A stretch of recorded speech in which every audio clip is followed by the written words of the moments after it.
ताइते तूफान के प्रभावित इलाकों में प्रधानमंत्री नरेंद्र मोदी ने आज हवाई दौरा किया। गुजरात और दीव के इलाके में तबाही का जायजा लिया। हेलीकॉप्टर की खिड़की से तबाही के मंजर का जायजा और हाथ में टैबलेट से पूरी जानकारी। प्रधानमंत्री मोदी ने आज कुछ इसी अंदाज में गुजरात और दीव में तूफान प्रभावित इलाकों में हवाई दौरा किया। इस दौरान प्रधानमंत्री मोदी के साथ गुजरात के मुख्यमंत्री विजय रूपाणी मौजूद रहे। हवाई दौरे के बाद प्रधानमंत्री मोदी ने अधिकारियों के साथ समीक्षा बैठक भी की, राहत के लिए ऐलान भी किए। अरब सागर से उठा ताउते तूफान दक्षिण भारत और महाराष्ट्र होता हुआ गुजरात के तटीय इलाकों से टकराया था, जिसके बाद गुजरात और दीव के इलाके में भारी तबाही हुई थी। ताउते ने दक्षिण भारत के साथ महाराष्ट्र, गुजरात में भी काफी तबाही मचाई। सबसे ज्यादा मौत गुजरात के तटीय इलाकों में।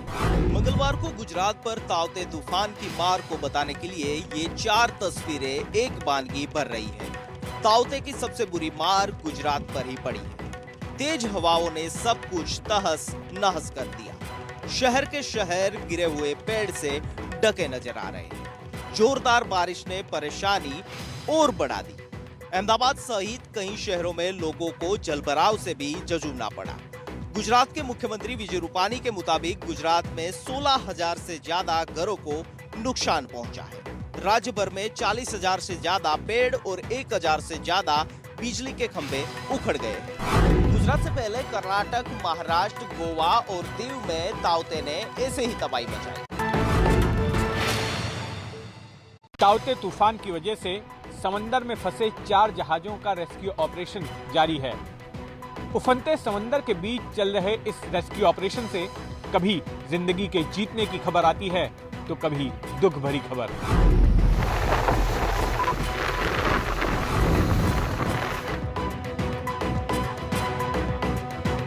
चेहरे पर मास्क है, लेकिन इस मास्क के पीछे का दर्द आंसुओं की शक्ल में बाहर आ रहा है। ये उन कुछ खुशकिस्मतों में से एक हैं जिन्हें समंदर में फंसे जहाजों से रेस्क्यू किया गया है। और अब देखिए इन लोगों को कैसे डूबते जहाजों से बचाया गया। हेलीकॉप्टर में रस्सी के सहारे इन्हें एयरलिफ्ट किया गया। अरब सागर के ताउते तूफान की वजह से 4 जहाज फंसे। इनके नाम हैं barge P305, GAL constructor, barge SS3, सागर भूषण। ताजा अपडेट के मुताबिक बार्ज 22-3 और सागर भूषण से ज्यादातर लोगों को सुरक्षित बचा लिया गया है। बाकी जगह रेस्क्यू जारी है। सभी जहाजों पर करीब 700 लोग सवार थे। अब तक 20 से ज्यादा लोगों की मौत हुई है। 60 लोग अब तक लापता हैं और अब तक 600 लोगों को बचाया जा सका है। P305 बार्ज जो था, जो घटने का शिकार हो गया इस तूफान के चलते, इसमें कई लोगों की जान पर बनाई थी। अभी भी 77 लोग लगभग हैं जो मिसिंग बताए जा रहे हैं और जिन लोगों को बचा लिया गया है उनको बचाकर इस युद्धपोत के माध्यम से लाया गया था। ये वही लोग हैं जिनको अब शिप पे से बाहर भेजा जा रहा है। इन्हें खाने फूड पैकेट दिए गए हैं और 2 दिनों तक इंडियन नेवी ने पूरा ख्याल रखा था। उनको मेडिकल असिस्टेंट दिया था, उनके खाने पीने का ख्याल रखा था। जिन लोगों को चोट पहुंची थी उनका ख्याल रखा गया था। देखिए आप बहुत से लोग ड्यूटी के यूनिफॉर्म में नजर आएंगे जो उस दिन ड्यूटी पर कार्यरत थे। नेवी ने किस तरह से मदद की आप लोग की? इंडियन नेवी हम लोगों को उधर से बचा के लाई है, तो उम्मीद ही छोड़ दी थी हम लोगों ने कि हम लोग बच पाएंगे। ये हम लोग 5-6 घंटे पानी में तैरे और तैरने के बाद पता नहीं बेहोश हालत में हम लोग पाए गए और रस्सी गिरे, रस्सी में उठाया, रस्सी से मेरा ये हाथ देखिए कट गया है, अभी तक घाव हो गया। और उसके बाद फिर ऊपर गए। ऊपर जाने के समय आप समुद्र में थे? कितने समय आप समुद्र में? 5 घंटा, करीबन 5 घंटा। इन्होंने मौत को मात दी और मौत के मुंह से निकल के आए। 12 घंटे 14 घंटे तक समुद्र में फंसे रहे। कोरोना के सिंगापुर स्ट्रेन को लेकर दिए अरविंद केजरीवाल के बयान पर विवाद बढ़ा। सिंगापुर ने भारत के उच्चायुक्त को तलब किया। अरविंद केजरीवाल ने कल कहा था कि सिंगापुर में बच्चों में कोरोना फैल रहा है, इसलिए सरकार वहां की फ्लाइट रद्द करे। इस बयान के बाद सिंगापुर सरकार ने भारत के उच्चायुक्त को आज तलब किया और केजरीवाल के सिंगापुर स्ट्रेन वाले बयान पर आपत्ति जताई। इसके बाद विदेश मंत्री एस जयशंकर ने ट्वीट करके कहा है कि कोरोना के खिलाफ लड़ाई में सिंगापुर और भारत मजबूत सहयोगी हैं। दिल्ली के सीएम का बयान गैर जिम्मेदाराना है और इससे रिश्ते पर असर हो सकता है, इसलिए दिल्ली के सीएम भारत के लिए टिप्पणी ना करें। सिंगापुर के विदेश मंत्री वी बालाकृष्णन ने कहा है कि राजनेताओं को तथ्यों पर ध्यान देना चाहिए, कोई सिंगापुर स्ट्रेन नहीं है।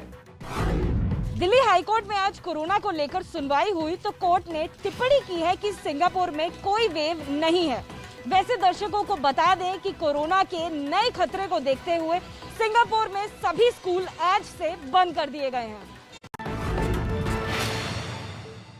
सिंगापुर को मुद्दा बनाने पर दिल्ली के डिप्टी सीएम मनीष सिसोदिया ने केंद्र सरकार पर हमला बोला है।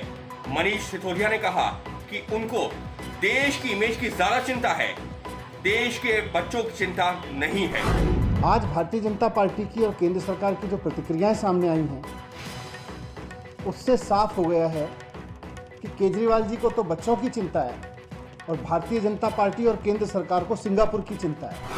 उनको दिल्ली के देश के बच्चों की चिंता नहीं है, उनको सिंगापुर की चिंता हो रही है। बच्चों की वैक्सीन नहीं लाएंगे, सिंगापुर की चिंता करेंगे।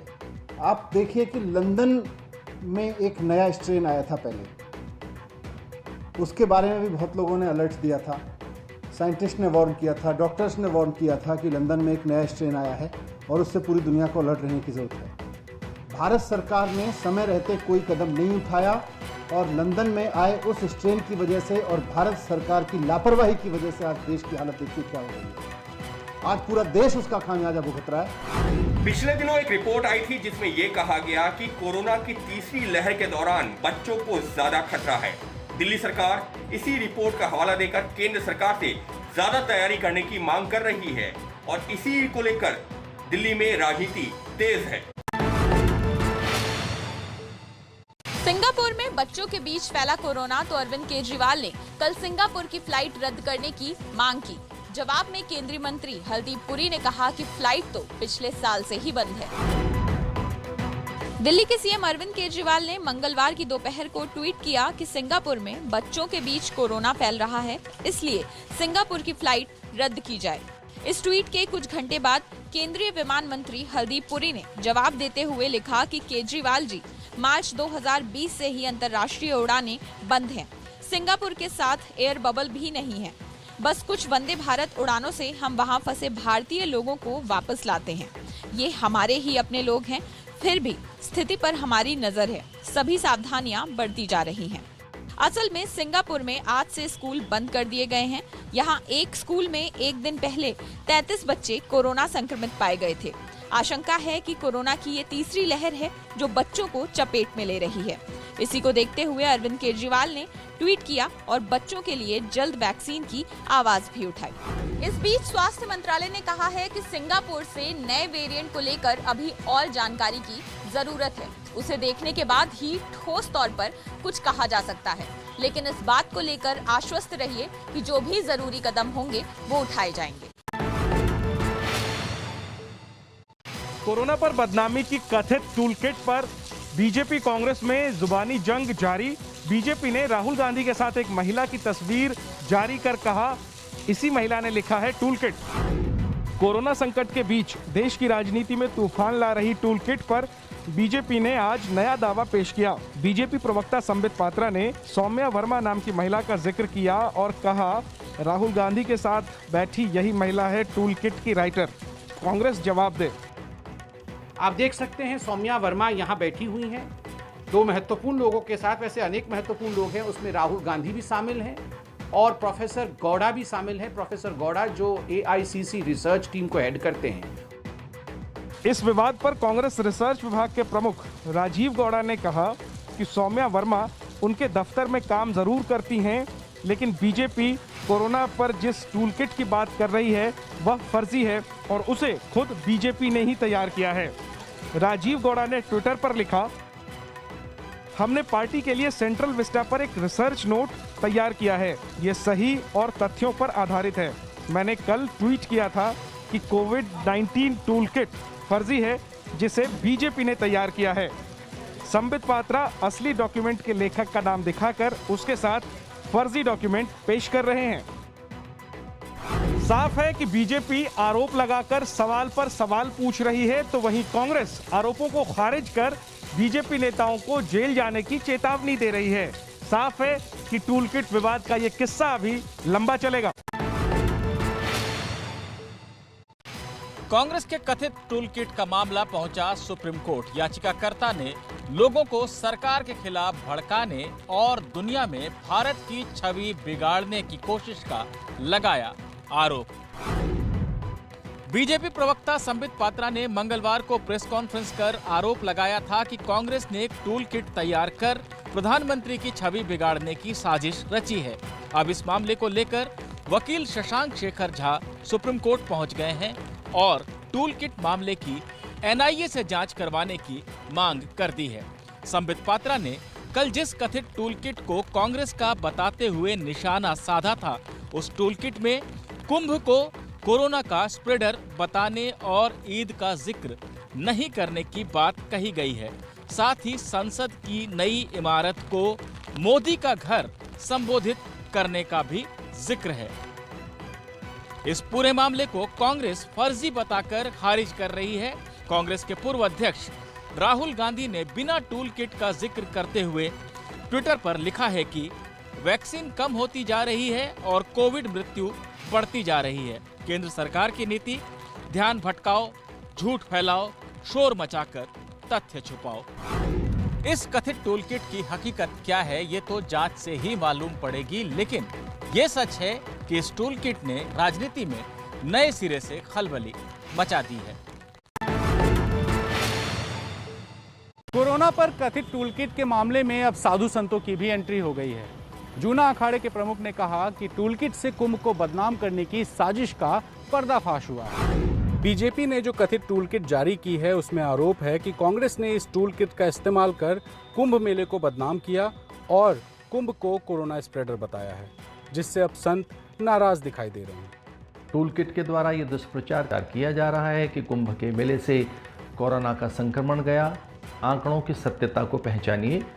जब कुंभ का मेला चल रहा था तब अन्य प्रदेशों में कोविड की, कोरोना वायरस की अधिक प्रचंडता थी। ऐसी उत्तराखंड में नहीं थी, ना ही कुंभ के अवसर पर थी। तो एक सुनियोजित ढंग से भारत की संस्कृति, संस्कार अथवा हमारी आस्था, हमारी पर्व परंपरा, मूल्यों पर और विशेषकर हमारी सांस्कृतिक निष्ठा पर प्रहार किए जा रहे हैं। टूल किट के माध्यम से कुंभ मेला और सनातन हिंदू धर्म को बदनाम करना एक बहुत बड़ी सामाजिक, सांस्कृतिक और राजनीतिक साजिश, पाप और अपराध है। और जो लोग ऐसा कर रहे हैं, मेरे उनसे हाथ जोड़ करके प्रार्थना है, जो आपको राजनीति करनी हो कीजिए, लेकिन 100 करोड़ से ज्यादा हिंदुओं का अपमान मत कीजिए।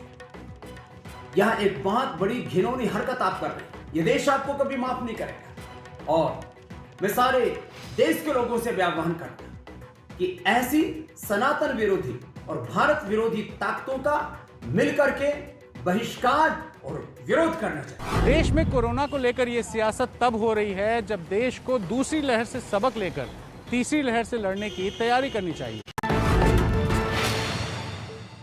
जाहिर है सरकार की प्राथमिकता है कि देश की संपूर्ण आबादी को जल्द से जल्द वैक्सीनेट किया जाए। केंद्रीय स्वास्थ्य मंत्रालय ने वैक्सीन को लेकर नेगवैक की उन सिफारिशों को मंजूरी दे दी है जिनमें कोरोना से ठीक होने वाले मरीजों के लिए 3 माह बाद वैक्सीन लगाने की अनुमति समेत स्तनपान कराने वाली महिलाओं को वैक्सीन लगाने की अनुमति शामिल है। इन 3 सिफारिशों को भी मिली मंजूरी। अगर कोई व्यक्ति गंभीर बीमारी से पीड़ित है, उसे हॉस्पिटलाइजेशन की, आईसीयू की जरूरत है, तो उसे भी वैक्सीनेशन के लिए 4-8 हफ्ते इंतजार करना होगा। उसके बाद उसे वैक्सीन लगाई जा सकती है। कोई भी व्यक्ति वैक्सीन लगवाने के 14 दिन बाद ब्लड डोनेट कर सकता है। अगर कोई व्यक्ति कोविड पीड़ित है और 14 दिन बाद उसकी RT-PCR रिपोर्ट निगेटिव आई है, तो भी वह ब्लड डोनेट कर सकता है। स्वास्थ्य मंत्रालय की नई गाइडलाइन, कोरोना संक्रमण से ठीक होने के 3 महीने बाद लगवा सकते हैं कोरोना वैक्सीन। यूपी के गांवों में कोरोना बन रहा है सिलसिलेवार कातिल। बागपत के गांव में 1 महीने के भीतर 37 मौतों से मचा हुआ है हड़कंप। बागपत के छपरौली इलाके में ये लूम्ब गांव है। यहां आजकल मौत जैसा सन्नाटा पसरा है। 18 अप्रैल से अब तक 37 लोगों की मौत यहां हुई है। स्वास्थ्य सेवा का यहां बुरा हाल है। हालांकि अब मौत के बाद प्रशासन अपना पक्ष रखने सामने आया। कहा सारी मौत कोरोना की वजह से नहीं हुई है। ये बात कहना गलत है कि सारे मरीजों की डेथ जो है कोरोना की वजह से हुई है। ये मरीज ऑलरेडी ओल्ड एज के थे, जिनकी उम्र 70 साल 75 साल। कुछ मरीज हार्ट की डिजीज, कुछ मरीजों को थी, कुछ डायबिटीज था, कुछ मरीज पहले ही लंबी बीमारी से जो है वो जूझ रहे थे। छपरौली गांव को लेकर प्रशासन अब तमाम दावे कर रहा है, लेकिन सच्चाई ये भी है कि कोरोना की दूसरी लहर में स्वास्थ्य की टीम यहाँ जितनी सक्रिय दिखनी चाहिए थी उतनी नहीं दिखी। उत्तराखंड में कोरोना गांव-गांव में अपने पैर पसार रहा है। इस वक्त हम पहुंचे हैं चमोली के गौड़ा गांव में और यहाँ पर भी 13 लोग पॉजिटिव पाए गए हैं। वो भी तब जब यहाँ के लोगों ने प्रशासन को बताया कि कोरोना के सिम्टम्स गांव वालों में देखे जा रहे हैं। उसके बाद टीम यहाँ पर पहुंची, लोगों का टेस्ट किया गया और 13 लोग पॉजिटिव पाए गए। गांव को कंटेनमेंट जोन बना दिया गया है और कुछ इस तरीके के जो पोस्टर्स हैं वो गांव में जगह जगह पर लगाए गए हैं, जिसमें साफ तौर पर लिखा है कि जो भी लोग पॉजिटिव पाए गए हैं वो होम क्वारंटीन रहें और इन नियमों का पालन करें। बहुत ही नाजुक स्थिति में है और इस टाइम पे विशेषकर इस टाइम पे जो हमारे लोकल नेता हैं या जो भी हमारे अच्छे नेता हैं वो लोग कोई प्रयास करते ही नहीं हैं। क्या क्या समस्याएं आपको देखने को आ रही हैं? फिलहाल तो हमारे पास टेस्टिंग के लिए ज़्यादा समस्याएं हैं। टेस्टिंग यूँ नहीं हो पा रहा ढंग से, क्योंकि वो आगे से बताया जा रहा है कि यहाँ पे टेस्टिंग की कमी है, वैक्सीनेशन नहीं हो पा रहा है। 1500 की आबादी वाले इस गांव में सिर्फ अभी तक 150 लोगों का ही टेस्ट हुआ है, जिसमें से 1300 लोग पॉजिटिव हैं, जबकि गांव के अंदर लोगों को अभी भी सिम्टम्स कोरोना के आ रहे हैं। तो आखिरकार ये व्यवस्था कब सुधरेगी ये कोई नहीं जानता। देश में वैक्सीन डोज की कमी के बीच केंद्रीय मंत्री नितिन गडकरी ने कहा कि देश की 10 और कंपनियों को कोरोना वैक्सीन बनाने का लाइसेंस मिलना चाहिए। जब किसी बात की डिमांड ज़्यादा होती है और सप्लाई कम होता है तो प्रॉब्लम क्रिएट होता है। तो ये वैक्सीन वाली कंपनी एक के बजाय 10 लोगों को लाइसेंस दे और रॉयल्टी भी ले, कोई सेवाभावी करके ना करे। और जैसे मैंने ये दवाइयाँ न होने वाली तैयार कर ली तो वैक्सीन का प्रोडक्शन अगर 10 जगह खुल जाएगा, जैसे हापकिन को इम्पोर्टेंस मिला है, तो मनसुख भाई मेरा अनुरोध है कि आप हर राज्य में 2-2, 3-3 लेबोरेटरी ऑलरेडी है। मेरी जानकारी है कि उनकी क्षमता भी है और उनके पास इंफ्रास्ट्रक्चर भी है। फार्मूला देकर इनका उनके साथ कोऑर्डिनेशन करके अगर ये संख्या बढ़ाएंगे तो पहले उनको कहिए देश में दीजिए, बाद में ज़्यादा होगा तो एक्सपोर्ट करिए। तो मुझे लगता है ये तुरंत 15 दिन 20 दिन में हो सकता है। नितिन गडकरी का ये बयान तब आया है जब मुख्यमंत्री केजरीवाल समेत कई राज्यों के मुख्यमंत्रियों ने सिर्फ 2 कंपनियों को वैक्सीन बनाने का लाइसेंस देने पर सवाल उठाए हैं। गडकरी जी वही कह रहे हैं जो डॉक्टर मनमोहन सिंह, सोनिया गांधी जी लगभग 25 दिन पहले कह चुके। पर दुर्भाग्य ये है कि इस पार्टी में मोदी जी और अमित शाह जी के अलावा किसी की आवाज सुनी नहीं जाती। कोरोना की दूसरी लहर के बीच 18+ लोगों के टीकाकरण के ऐलान के बाद ही देश में वैक्सीन डोज की कमी महसूस की जाने लगी। अब तक देश में 18 करोड़ 58 लाख लोगों को वैक्सीन डोज दी जा चुकी है। बयान पर विवाद होने के बाद अब नितिन गडकरी ने कहा है कि उन्हें सरकार ने बताया है कि देश की 12 कंपनियां और प्लांट वैक्सीन बनाने में लगी हुई हैं। अब देखिए मध्य प्रदेश के राजगढ़ में कोविड का इलाज कर रहे अस्पताल का हाल। एक बारिश ने ही अस्पताल में नदी बहा दी। शिवराज सरकार के विधायक ही लगा रहे हैं भ्रष्टाचार का आरोप। राजगढ़ जिला अस्पताल में कोविड मरीजों के लिए 80 लाख रुपए कीमत से बना ये आईसीयू पहली ही बारिश में दम तोड़ गया। कोरोना से संक्रमित मरीजों के ऊपर पानी की धार किसी झरने जैसी बह रही थी और धीरे धीरे पूरे वार्ड में पानी भर गया। अस्पताल के अधिकारी इस हालात पर सफाई नहीं दे पा रहे हैं और सुनिए बीजेपी के विधायक ही अपनी सरकार पर कैसे आरोप लगा रहे हैं। कोविड पेशेंट्स के पलंग पे पानी गिर रहा था, दीवार के पीछे से पानी आ रहा था, लोग परेशान हो रहे थे और जब उन्होंने वीडियो बना के भेजा तो उन्होंने ये बताया कि साहब ये पानी गिर रहा है, यहाँ कुछ सुनने वाला नहीं। सवाल ये है कि जब सत्ताधारी पक्ष के विधायक ही भ्रष्टाचार के ऐसे संगीन आरोप लगा रहे हैं और उनकी ही सुनवाई नहीं हो रही तो फिर भला किससे उम्मीद की जा सकती है। दुनिया को कोरोना के चंगुल से बचाने के लिए चेन्नई में हुआ महायज्ञ। आधा डजन से ज्यादा पंडितों ने यज्ञ के जरिए की भगवान से प्रार्थना।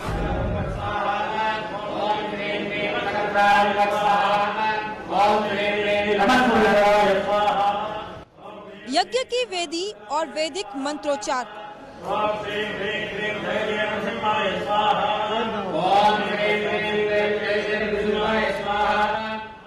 तस्वीरें चेन्नई के एक मंदिर की है, जहां कोरोना को भगाने के लिए महायज्ञ का आयोजन किया गया। आधा दर्जन से ज्यादा पंडितों ने इस यज्ञ में हिस्सा लिया और विशेष मंत्रोच्चार के जरिए भगवान से प्रार्थना की।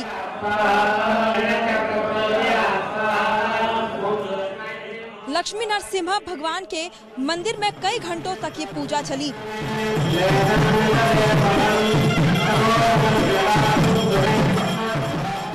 मंदिर में सिर्फ पुजारी ही थे और कई पुजारी मास्क लगाकर ही मंत्र पढ़ रहे थे। भक्तों को इंटरनेट के जरिए ही पूजा देखने की इजाजत थी। पूरी दुनिया इस वक्त कोरोना से परेशान है। हमारे देश में भी इस वक्त स्थिति बहुत ही खराब है। ऐसे में हर कोई भगवान से यही प्रार्थना कर रहा है कि हे भगवान, इस महामारी से जल्द ही निजात दिलाओ। लॉकडाउन में भी बुलंद है अपराधियों के हौसले। बिहार के मुजफ्फरपुर में दिन दहाड़े कैश लूटने पहुंचे बाइक सवार बदमाशों ने चलाई गोली। पुलिस वालों ने दिखाई दिलेरी। कैश वैन लूट की कोशिश की पूरी घटना सीसीटीवी में कैद है। इस वीडियो में देखिए, मुजफ्फरपुर शहर में रोड किनारे एक कैश वैन खड़ी है और पीछे से बाइक सवार दो बदमाश आते हैं। कैश वैन के पास आते ही बाइक के पीछे बैठा बदमाश उतरता है और पुलिस वालों पर गोलियां चलाने लगता है। पुलिस वाले भी जवाबी फायरिंग करते हुए अपराधियों का पीछा करते हैं। पुलिस वालों की दिलेरी से कैश वैन लूटने से बच गए। वैन में 88 लाख रुपए थे। इस वारदात में एक पुलिसकर्मी को गोली लग गई, जिसका अस्पताल में इलाज हो रहा है। घटना मुजफ्फरपुर शहर के साहू पोखर इलाके की है। बिहार में कोरोना की वजह से लॉकडाउन है। जगह जगह पुलिस वाले कानून तोड़ने वालों पर कार्रवाई कर रहे हैं और ऐसे में दिन दहाड़े हुई इस घटना को लेकर अब कानून व्यवस्था पर सवाल खड़े हो रहे हैं। देश के पश्चिमी इलाकों में आए साइक्लोन ताउते का असर राजधानी दिल्ली में भी देखने को मिल रहा है, जहां बीती रात से हल्की बूंदाबांदी हो रही है। इस वक्त तस्वीरें आप दिल्ली के अक्षरधाम मंदिर के पास की देख रहे हैं और यहां पर जो ये तेज रफ्तार गाड़ियां आपको दिखाई दे रही हैं, वो लगातार हल्की बारिश से भी जूझते हुए आगे बढ़ते हुए आपको दिखाई दे रहे हैं। दिल्ली में आइसोलेटेड इलाकों में, वहीं एनसीआर के आइसोलेटेड इलाकों में जैसे कि हरियाणा में, चंडीगढ़ में कई सारे ऐसी जगह हैं जहां पर मौसम विभाग द्वारा ओलावृष्टि की भी आशंका जताई गई है। राजस्थान होते हुए साइक्लोन 19 और 20 मई को नॉर्थ ईस्ट इंडिया के वेस्टर्न यूपी पहुंचेगा, जिस वजह से बादल छाए रहेंगे। ठीक इसी तरह से दिल्ली में भी बादल छाए रहेंगे। दिल्ली के साथ साथ एनसीआर की बात करें तो गाजियाबाद में, हरियाणा में, चंडीगढ़ में और इसी के साथ साथ जो उत्तरी राज्य हैं उत्तराखंड और हिमाचल में भी तेज बारिश हो सकती है। फिलहाल दिल्ली का मौसम जिस तरह से सुहाना बना हुआ है, ये लोगों के लिए भीषण गर्मी से राहत दिलाता जरूर दिखाई दे रहा है। वर्ल्ड टेस्ट चैंपियनशिप के लिए टीम इंडिया का मिशन शुरू हो गया है। इंग्लैंड जाने से पहले टीम इंडिया का आज से मुंबई में क्वारंटीन पीरियड शुरू हुआ। 2 जून को होगी टीम रवाना। ये तस्वीरें तब की है जब देश में टीम इंडिया के खिलाड़ियों ने कोविशील्ड वैक्सीन की पहली डोज ली। अब अगली डोज के टाइम ज्यादातर खिलाड़ी इंग्लैंड टूर पर रहेंगे। टीम इंडिया इंग्लैंड में 18 से 22 जून तक न्यूजीलैंड के खिलाफ टेस्ट चैंपियनशिप खेलेगी। वहीं 4 अगस्त से 14 सितंबर तक इंग्लैंड के खिलाफ 5 टेस्ट मैच की सीरीज होगी। इन टूर्नामेंट के लिए टीम इंडिया 2 जून को चार्टर्ड फ्लाइट से रवाना होगी। देश में और इंग्लैंड में कुल मिलाकर 3 बार टीम के खिलाड़ी क्वारंटीन में रहेंगे।